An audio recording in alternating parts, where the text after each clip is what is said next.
Joonakin vaihtopenkille, koska vaihtopenkillä ei ole kyllä ihan liikaa äijää. Tää on, oi nyt on paha, mutta onneksi Lusmuille äijä siihen ja siellä Harmaalla vääntää todella hyvin. Ja sieltä saa, mutta nyt todella erikoinen tuomio kyllä. Ja todella erikoinen tuomio kyllä. Ensimmäisessä erässä nähtiin toisinpäin lähes samanlainen tilanne, josta ei vihelle. Kyllä. Todella erikoinen tilanne.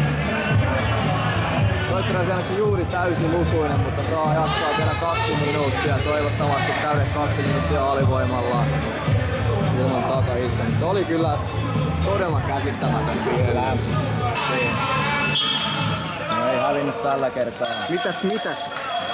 Soittorasi on saamassa toisen jäähyn. Mitäs vittua? Hetkonen! Mistä hyvästä? Mistä? Mistä tulee?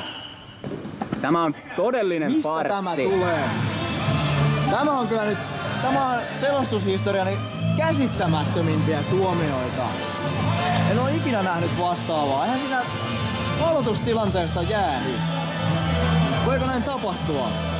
Pisti. Ei voi, mutta näköjään voi. Ei voi, mutta voi. Ja nyt on käsittämättömästi